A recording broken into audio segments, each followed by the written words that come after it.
안녕하세요. 저는 얼마 전 빈대들을 처리한 30대 후반의 한 여성입니다. 여러분, 빈대 붙는다는 말 살면서 한 번쯤은 다 들어보신 적 있으시죠? 저는 여태껏 살면서 빈대 붙는다는 사람들의 말을 그렇게 잘 이해하지 못했어요. 물론 한 번씩 양심 없이 들러붙는 사람이 있긴 했었지만 그 정도는 완전히 애교 수준이었습니다. 왜냐하면 제가 겪어보니까 진짜로 빈대를 붙는 사람들은 달라도 확실히 달랐거든요. 지금부터 그 빈대들 이야기를 좀 해볼게요. 제 결혼은 그래도 나름 순조롭게 시작했다고 볼 수 있습니다. 연애 때부터 재미있게 연애를 했고 남편과는 죽이 잘 맞아서 결혼하면 잘 살 수 있겠다 싶어서 결혼을 했는데 양가에서도 반대 없이 저희의 결혼을 잘 받아주셔서 순조롭게 할 수 있었죠. 결혼하고 나서도 남편과는 재미있게 잘 살았어요. 우리는 유머 코드가 굉장히 비슷해서 무슨 말만 하면 서로 빵빵 터지면서 잘 웃곤 했었거든요. 근데 남편 때문에 웃던 웃음을 시댁 식구로 인해 싹 다 잃어버려 했던 적이 한두 번이 아니었습니다.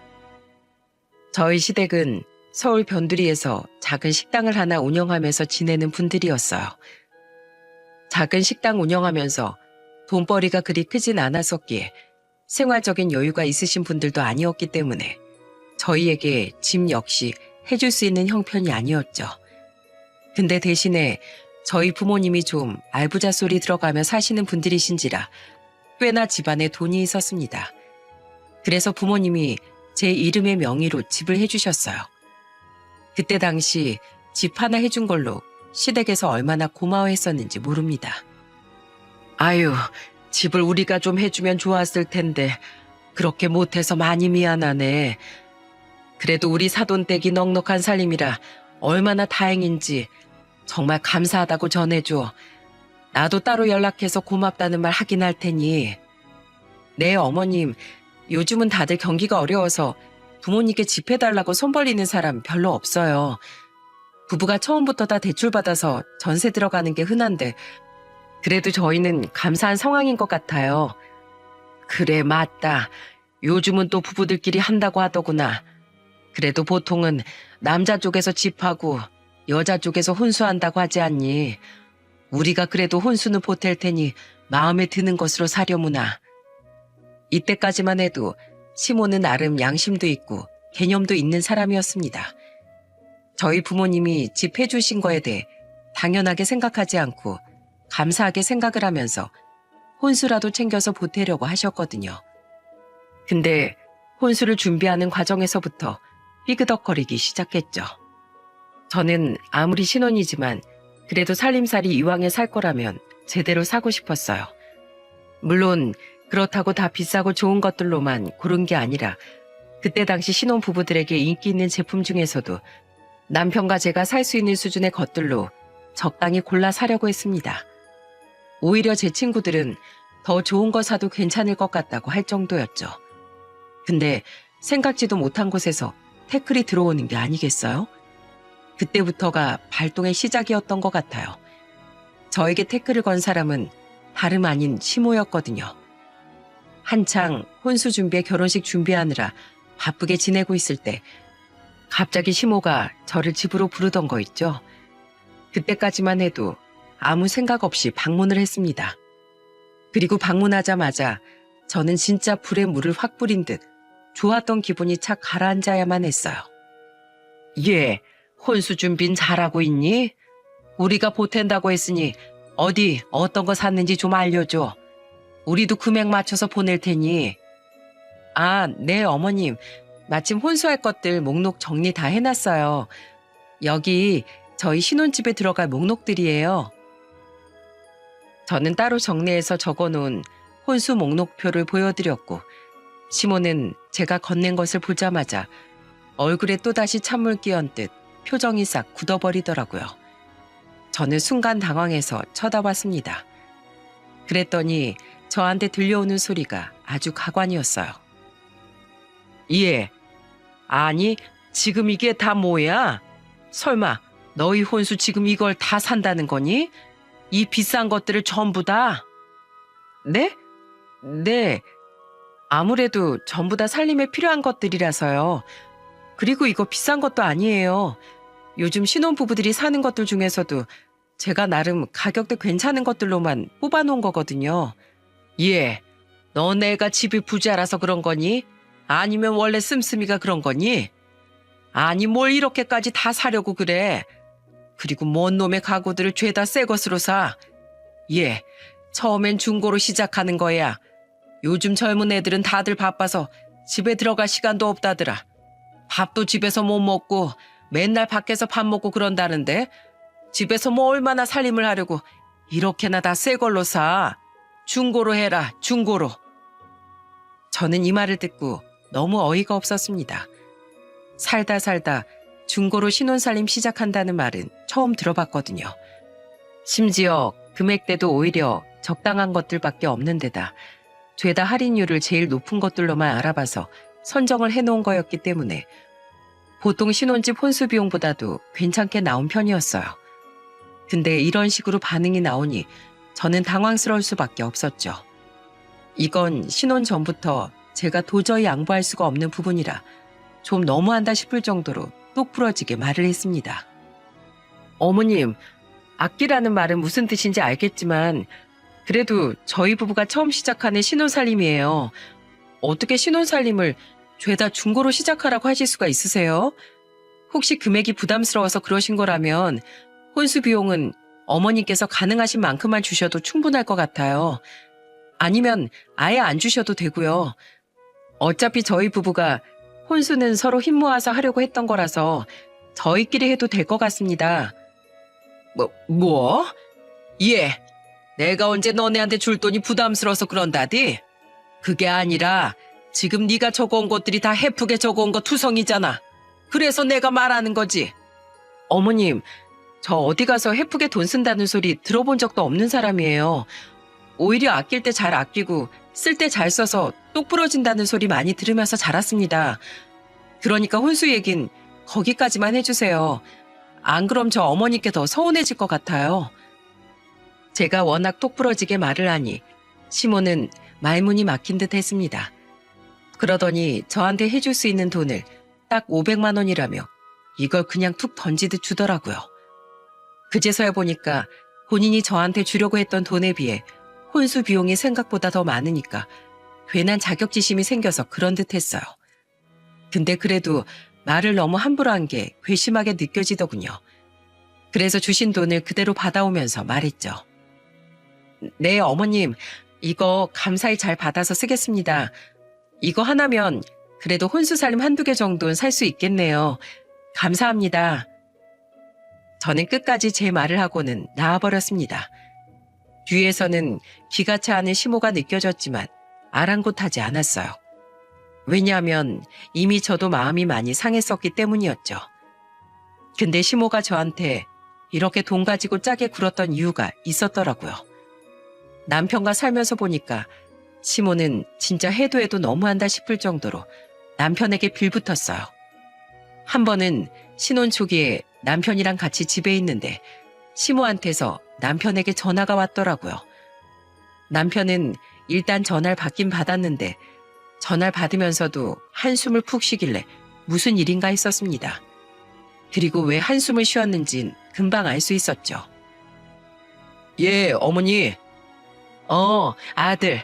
엄마 이번에 친구들이랑 여행 간다고 했잖아. 거기에서 써야 할 돈 좀 보내달라니까. 엄마가 돈이 하나도 없어서 지금 거지꼴로 가게 생겼어. 거기 가서 쓸 돈도 많이 있을 텐데 돈 좀 보내줘. 언제부터 얘기했는데 아직도 안 보내? 어머니, 그 돈은 저도 이번에 못 해드린다고 했잖아요. 지금 벌써부터 여행만 몇 번째예요. 어머니 식당 일은 안 하세요? 아버지 혼자서 식당 일 어떻게 다 하라고 지금 그렇게 친구분들이랑 여행한다고 돌아다니세요. 야, 그럼 내가 이 노년에까지 일하고 있어야겠니? 이제 나도 좀 즐길 건 즐겨야 할 거 아니야. 그러니까 당장 보내. 넌 장남이 돼가지고 어떻게 네 엄마 호강시켜줄 생각은 안 하고 식당 일 안 하는 것부터 말을 해. 당장 보내. 얼마나 목소리가 큰지 시모의 목소리는 남편의 수화기 너머까지 다 들렸어요. 저는 저도 몰랐던 얘기에 전화를 끊은 남편에게 말을 했죠. 여보, 무슨 일인데 그래? 어머님 여행 가신대? 그럼 여행 비용 좀 보내드리지 그래. 뭐 얼마나 필요하시길래. 여보, 돈이 문제가 아니야. 우리 어머니 거의 2달에 한 번씩은 여행 가셔. 그때마다 비용을 다 나한테 달라고 하시고. 이젠 나도 결혼했고 더는 드릴 수 있는 돈이 없다고 했더니 또 이렇게 전화해서 난리인 거야. 내가 진짜 어떻게 해야 할지 모르겠어. 그래? 그래도 부모님 여행 경비는 드릴 수 있는 거 아닌가? 어느 정도인데 그래?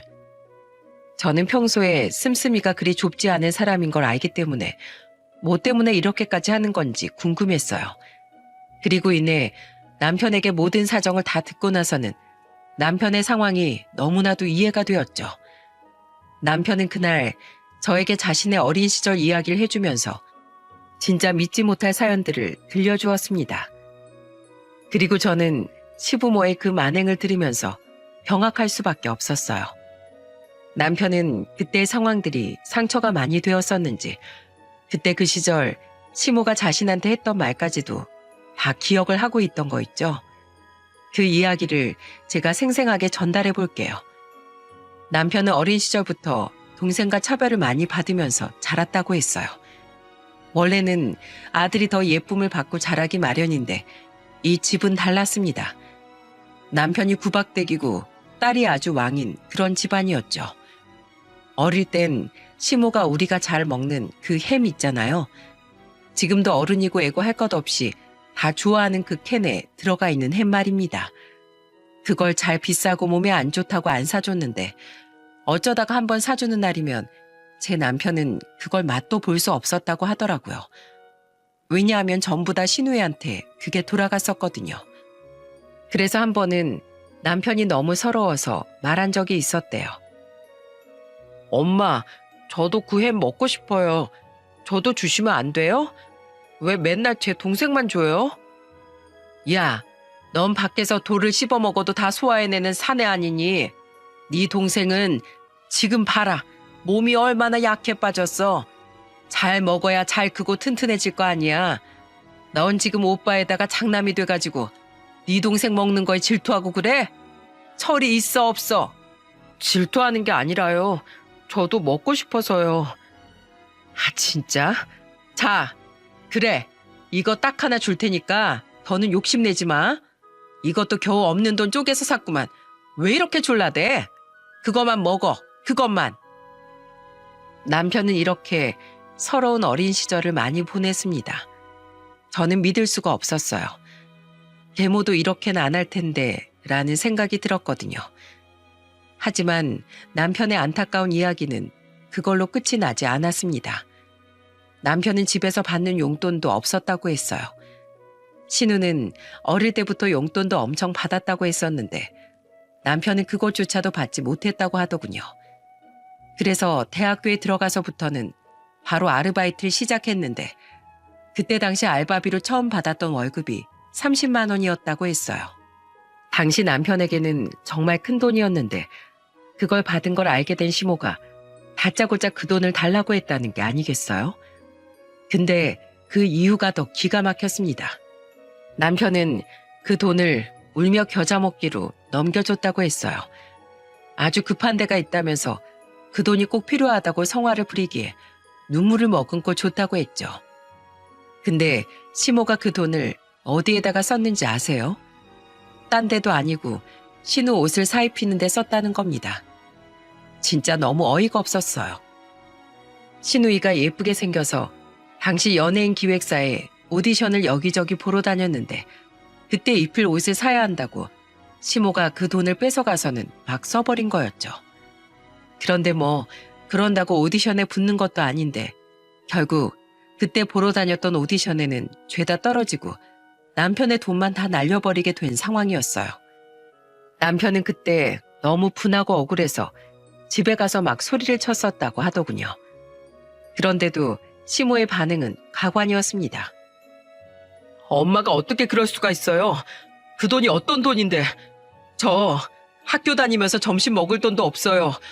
그것 때문에 돈 벌어서 한 달 생활비 얻은 건데 어떻게 그걸 그렇게 막 써버릴 수가 있어요. 제 부모님 맞아요? 맞냐고요. 야, 네 동생 앞길을 위해서 네가 그 정도 투자도 못하니? 장남이 왜 장남인데? 이럴 때 힘쓰라고 있는 게 장남이야. 하나밖에 없는 오빠라는 놈이 꼴랑 그거 좀 썼다고 이렇게 울분을 토해? 그렇게 쪼잔하게 살지 마 이거사.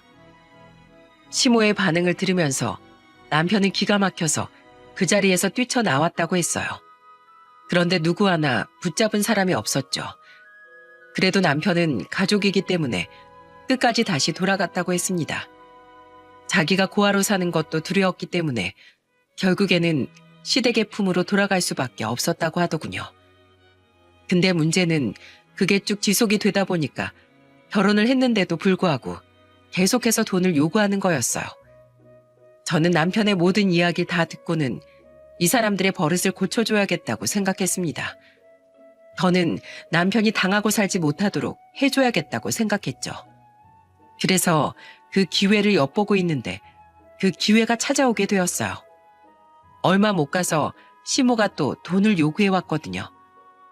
저는 그날 이후로 남편에게는 절대로 돈을 주지 말라고 했습니다. 아주 신신당부를 했어요.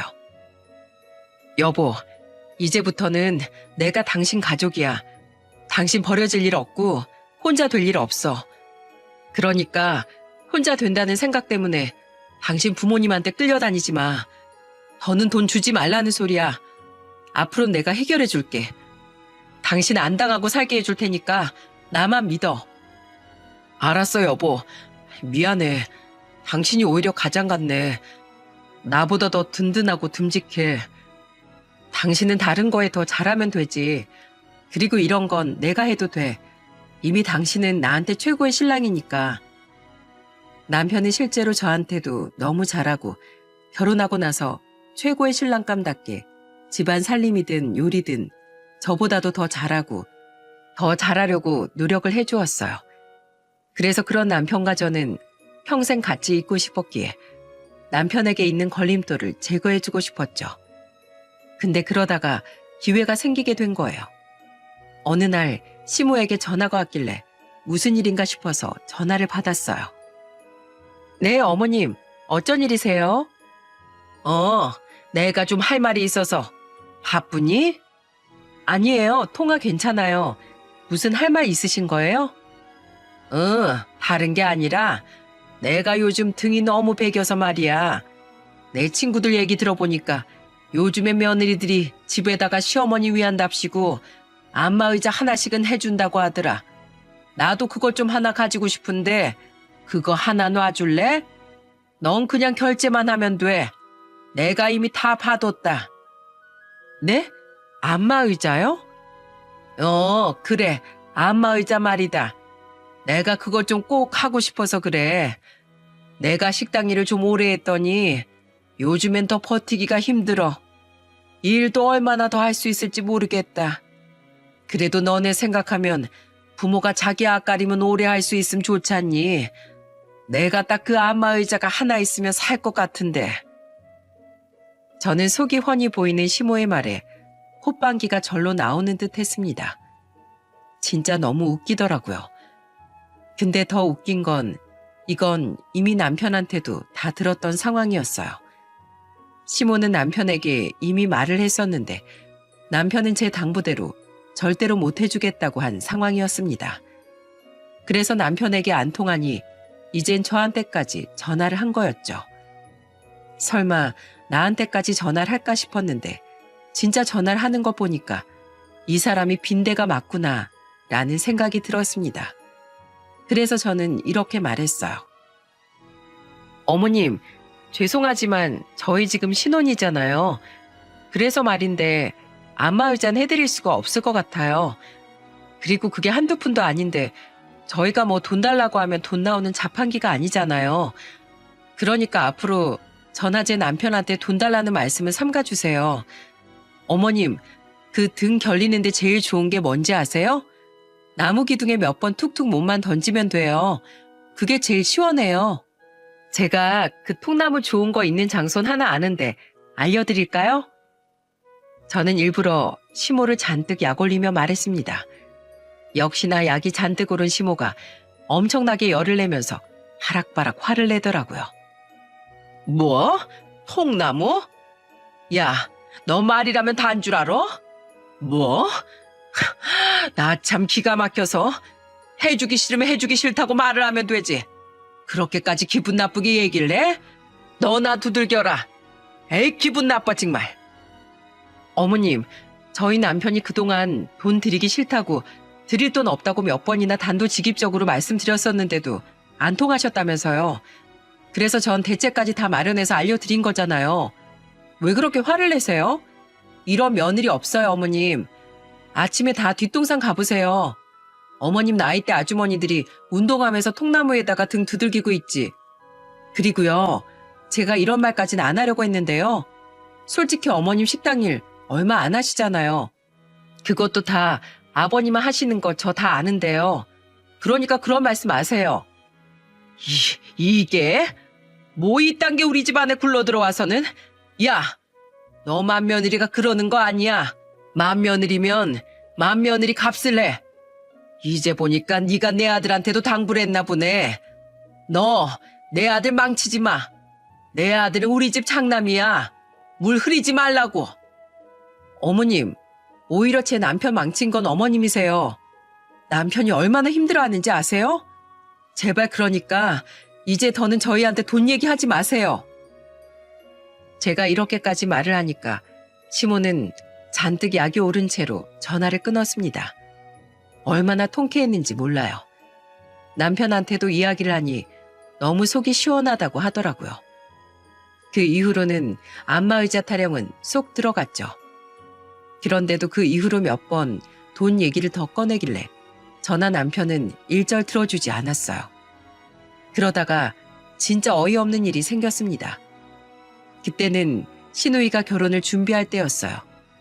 신우이는 일반 중소기업을 다니면서 돈을 막 써도 진짜 너무 막 쓰는 사람이었습니다. 애초에 저희 남편이 말리고 뭐라고 해도 들어먹질 않는 사람이었죠. 대신에 신우이는 얼굴이 굉장히 예쁘게 생긴 사람이었어요. 얼굴이 예쁘장하다 보니까 여기저기서 남자들이 좀 잘 꼬이는 사람이었어요. 무엇보다도 이번에는 결혼을 하겠다는 사람을 데리고 왔는데 이번에는 유별나게도 신우이가 그 상대를 엄청 좋아하더라고요. 원래 신우이는 연애를 하면 남자 쪽에서 엄청 매달리는 사람이었는데 이번에는 뭐에 코가 끼었는지 몰라도 신우이가 죽고 못 살던 거 있죠. 근데 뭐 그것까진 좋다 이겁니다. 근데 왜 자기가 좋아 죽고 못 사는 사람까지 우리가 생각을 해야 하는 건지 도무지 이해가 되질 않았죠. 신우이는 그 남자와 어떻게든 결혼을 하려고 안달을 냈어요. 근데 여기에서 진짜 어이없는 게 뭔지 아시나요?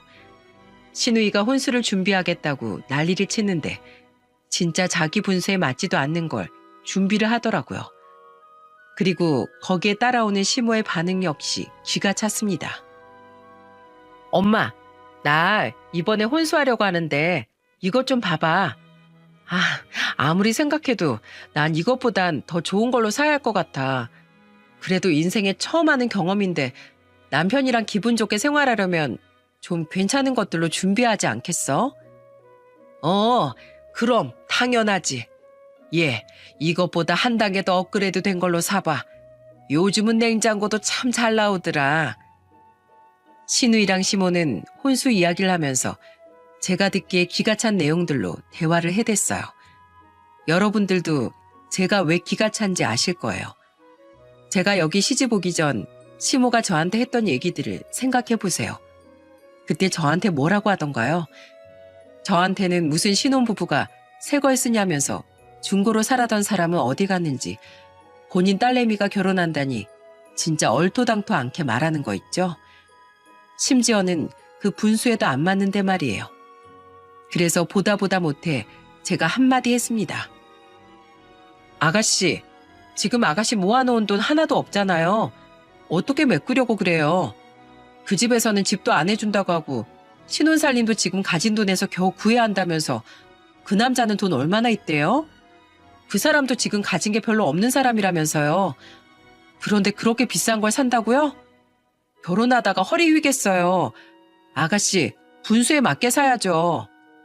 하, 어이없네. 언니 신경 끄세요.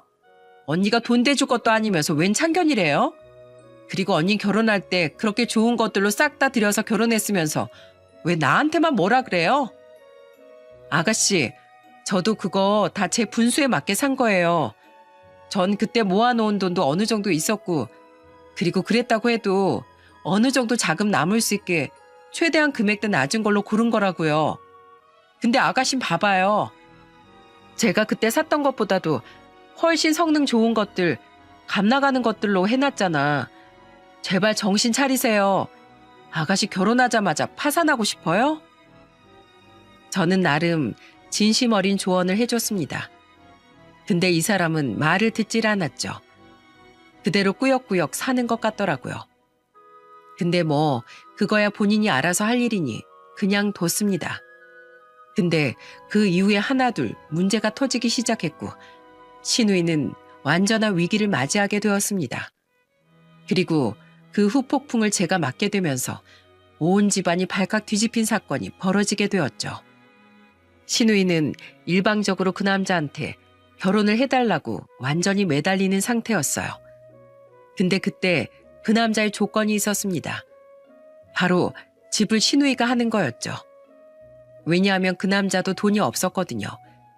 상견례 때 보니까 얼굴은 번지르르한 게 잘생기긴 했는데 직업이 핸드폰 대리점에서 직원으로 일하면서도 돈을 잘 못 버는 사람인 것 같더라고요. 그래서 자기는 결혼을 하고 싶어도 가진 게 없어서 신혼집을 할 수가 없으니 그것만 해오면 자기가 결혼을 하겠다고 한 듯 했습니다. 그래서 신우이는 집을 구하는 것에도 엄청나게 혈안이 되어 있었어요. 그것 때문에 집도 미리 계약을 걸어놓고서 그 집에 맞춰서 혼수도 다 장만을 했던 거였죠. 거기다가 결혼이 뭐가 그렇게 급한지 날짜도 4개월 만에 결혼하는 스케줄로 잡아서는 그렇게 번개불에 콩 구워 먹듯 결혼 준비를 급하게 해나갔던 거였어요. 근데 역시나 뭐든 급하면 탈이 난다고 했던가요? 아니, 심보를 나쁘게 쓰면 그게 반드시 돌아오게 된다고 그래서 그랬던 걸까요? 어느 날 특별한 날도 아닌데 시모가 저랑 남편을 시댁으로 호출했습니다. 엄청 급하게 부르길래 냉큼 집으로 갔죠. 근데 거기에서 진짜 엄청나게 황당한 소리를 들어야 했고 저는 분노까지 해야 했어요. 하도 급하게 부르길래 급하게 달려갔던 시댁에서 신우이는 언제 왔는지 모르겠는데 이미 거실에 앉아 한바탕 울면서 앉아 있었어요. 그리고 시부모님은 두 분은 엄청 심각한 일이라도 터졌다는 듯 심각한 표정으로 앉아 있었죠. 저희는 영문도 모르고 가서는 걱정되는 마음으로 물어봤어요. 어머니, 아버지, 왜 그러세요? 무슨 일 있으셨어요? 얘는 또 왜 이래요? 왜 이러고 울고 있어요? 아니, 무슨 일 있었던 거예요? 남편이 걱정되는 마음으로 물어봤을 때 다들 침울한 표정으로 아무 말도 못하고 신우이는 더 큰 목소리로 엉엉 울기만 할 뿐이었습니다. 불러놓고도 아무런 말도 안 하길래 남편은 답답한 마음에 재촉을 했고 그제서야 시모가 운을 떼기 시작했어요. 그게 말이다.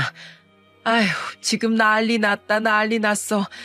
네 동생 전세 사기 당해서 지금 꼼짝없이 빚만 지고 결혼도 못하게 생겼어. 이게 무슨 일이라니. 아휴, 이게 무슨 일이야. 예? 뭐라고요? 전세 사기요? 그래, 전세 사기. 내가 진짜 살다 이런 꼴을 다 본다. 어떻게 걸려도 네 동생이 그런데 걸릴 수가 있어. 아휴, 내가 진짜 제명에 못 살지. 분해서 어떻게 산다니? 분해서 어찌 살아? 아니, 전세 사기라뇨. 어떻게 된 거예요?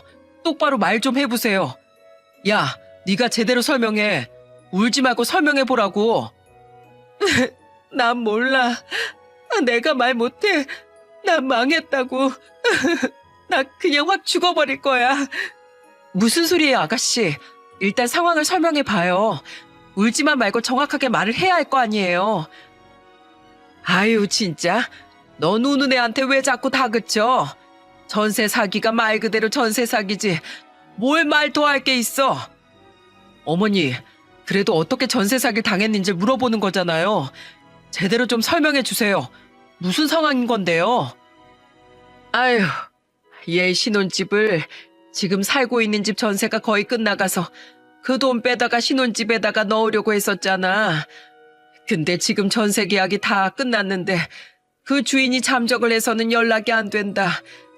저번에 딱 한 번 당장 돈 없다고 말을 하더니만 그때부터 연락이 안 돼.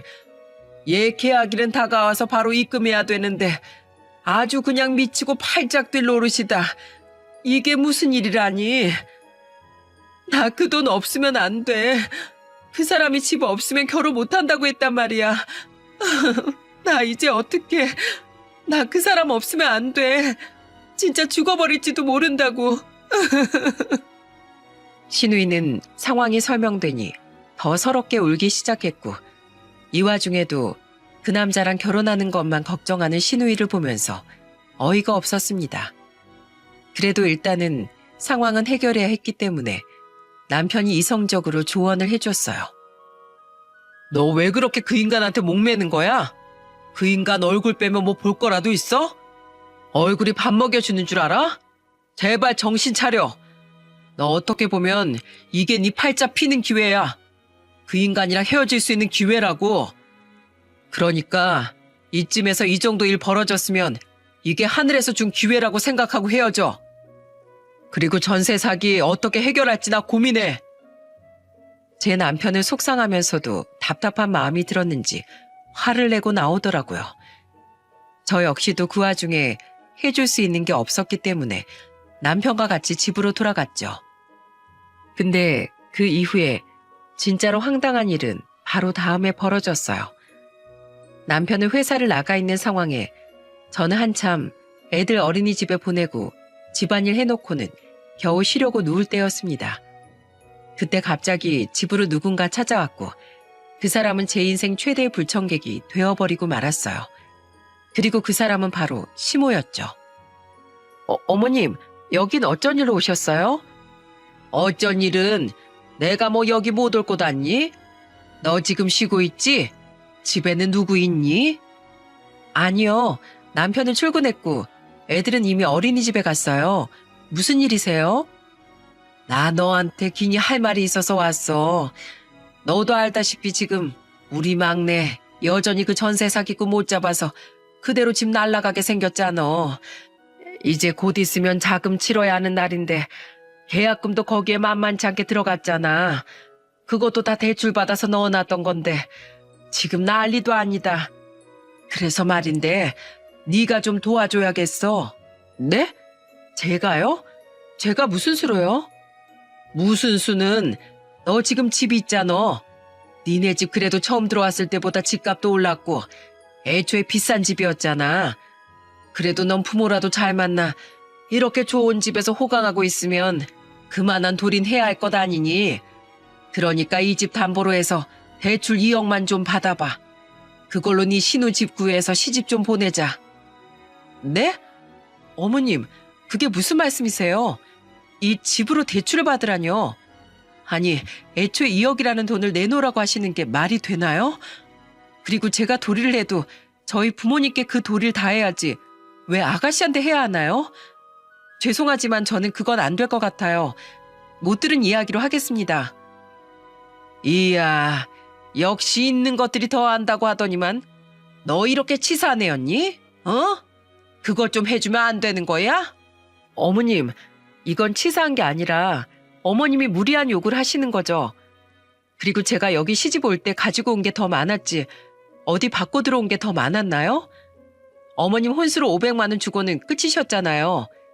거기다가 살면서 저희한테 용돈 달라 여행 보내달라 얼마나 이것저것 많이 요구하셨어요. 근데 이젠 하다 못해 아가씨 사기당한 것까지 메꾸라고요? 이건 경우가 아니잖아요.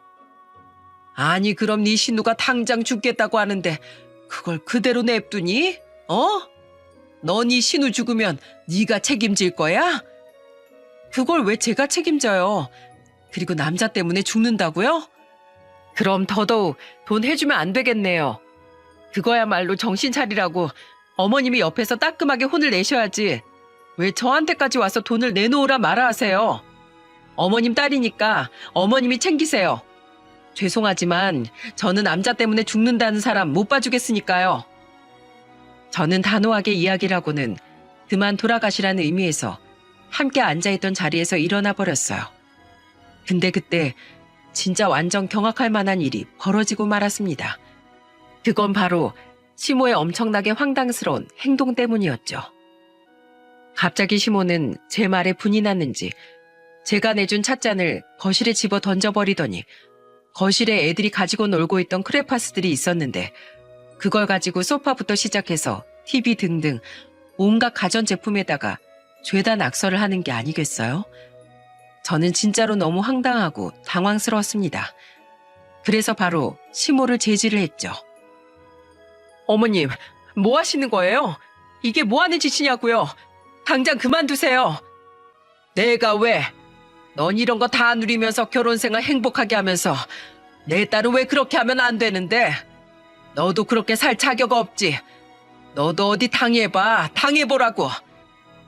시모는 제가 하는 말에 전혀 동요도 하지 않고 계속해서 만행을 저질러 나갔습니다. 저는 진짜 너무 어이가 없고 분해서 할 말을 잃었어요. 그래도 끝까지 여기저기 난리를 피우길래 저는 힘으로 시모를 집 밖으로 내몰아 버렸습니다. 도저히 봐줄 수가 없었거든요. 시모는 제 힘에 밖으로 쫓겨나가면서도 바락바락 악을 질러댔어요. 이 아이 나쁜 거사. 어디 너 혼자 잘 먹고 잘 살아서 뭐가 되는지 보자. 얼마나 잘 먹고 잘 사는지 두고 보자고. 내 딸 망하게 만들고 네가 무사할 것 같아? 어림도 없어. 내가 너 평생 저주할 거야. 이런 말을 듣는데 여러분 같으면 그냥 안 쫓아낼 수 있겠습니까? 저는 진짜 그래도 어른이고 시모라서 이 정도에서 끝났지. 만약 제 또래였다면 저는 바로 싸대기를 날렸을지도 몰라요. 그만큼 저에게는 힘든 시간이었습니다. 저는 그리고 남편이 올 때까지 시모의 만행을 그대로 남겨두었어요. 남편에게 보여주고 제대로 시모와 인연을 끊을 생각이었거든요. 그리고 퇴근 후 남편은 집에 돌아와 깜짝 놀라고 말았습니다. 역시나 제가 생각했던 것처럼 남편은 집안 꼴을 보고 경악할 수밖에 없었죠. 이 모습을 보자마자 남편은 깜짝 놀라 물었고 남편의 반응에 저는 그제서야 참았던 눈물이 터지면서 엉엉 울면서 모든 상황들에 대해 다 이야기를 했어요. 남편은 제 이야기를 다 듣더니 큰 충격을 받은 듯 했습니다.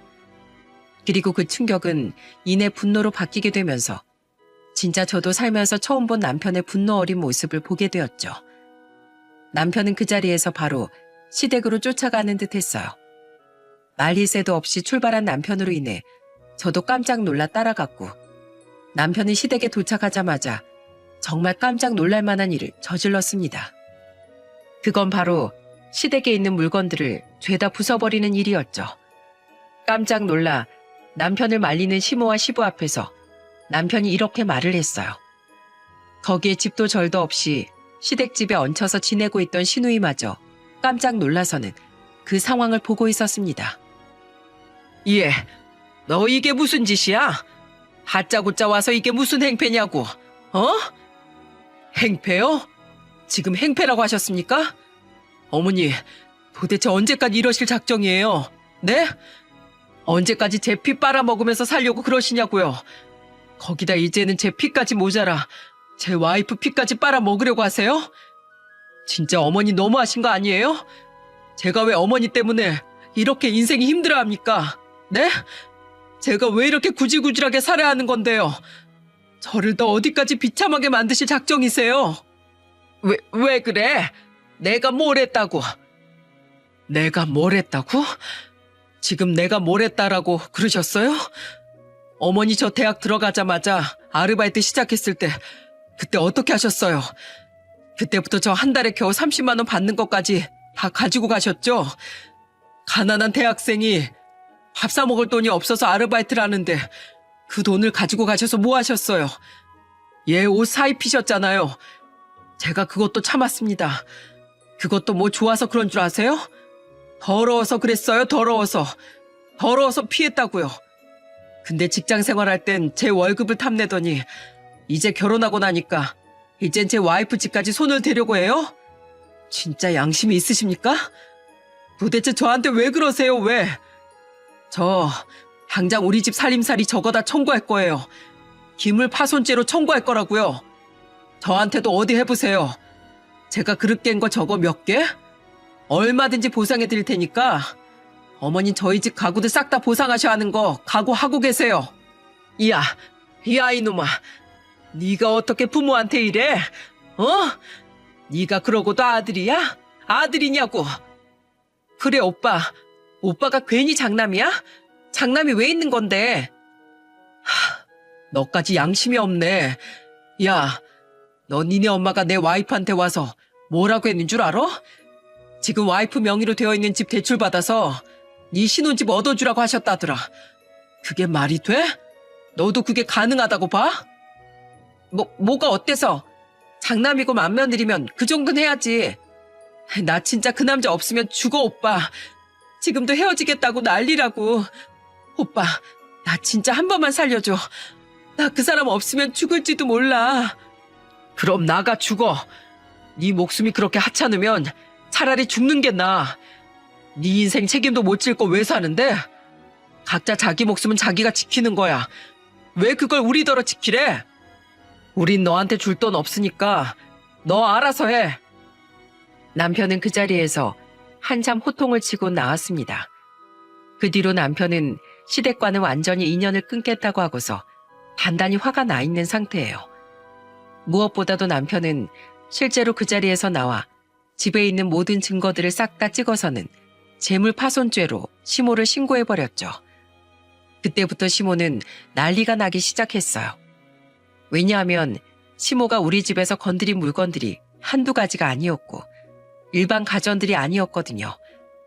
TV부터 시작해서 소파, 냉장고 등등 값비싼 것들을 싹 다 낙설해놨고 심지어는 벽지에도 한참 낙설을 해놨기 때문에 그걸 더 건들 수가 없었습니다. 그리고 크레파스로 낙서만 한 것뿐만 아니라 저희가 한쪽에 넣어두었던 문구용 도구까지 활용을 해서는 소파를 찢고 가전제품에는 상처가 나게 하고 진짜 말도 못할 일들을 다 벌여놨었죠.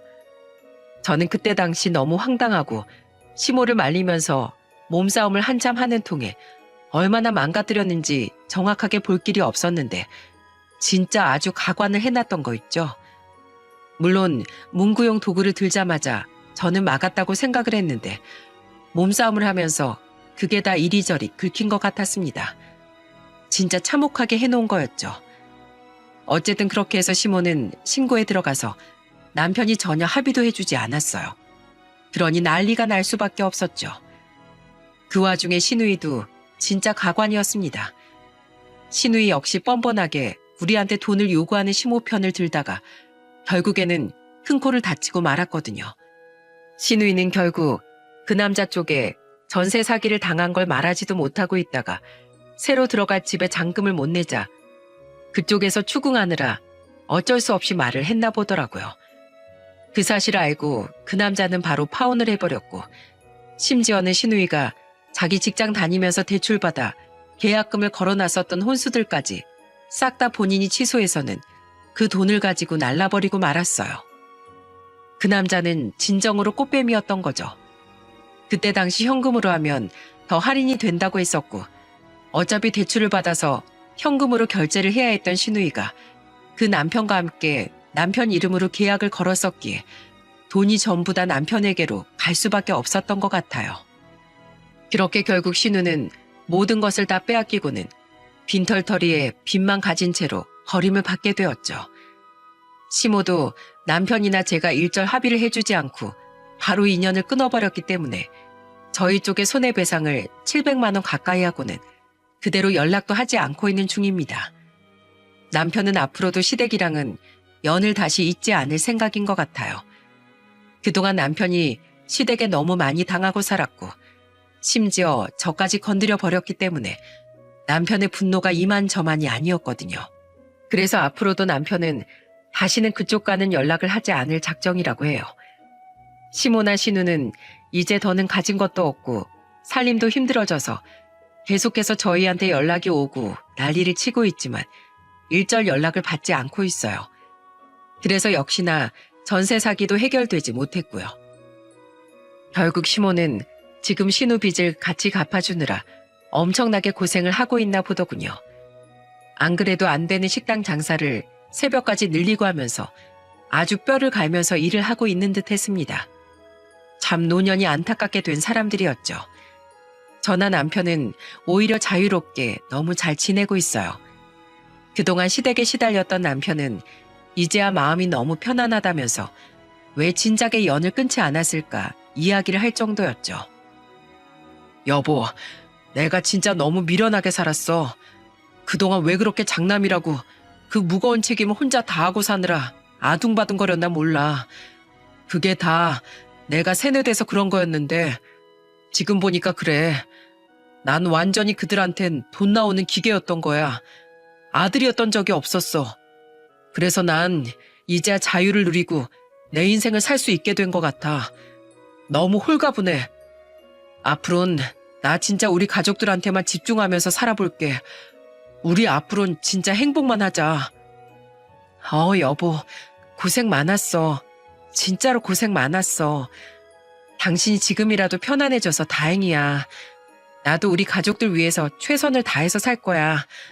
우리 애들이랑 여보랑 우리 행복할 일만 있을 거야, 이제. 저희 부부는 서로를 그렇게 다독여주면서 또 시간을 보내고 있는 중이랍니다. 여러분, 혹시 지금 여러분 주변에도 빈대가 있으신가요? 그럼 얼른 털어내시기를 바랄게요. 저는 빈대를 아주 톡톡히 혼내주면서 이제는 상종조차 안 하면서 지내고 있어요. 그리고 그렇게 털어내니까 홀가분한 거 있죠? 제가 오늘 제 사연을 쓰게 된 이유도 그렇습니다. 누군가의 것은 다 내 것처럼 소중한 거예요.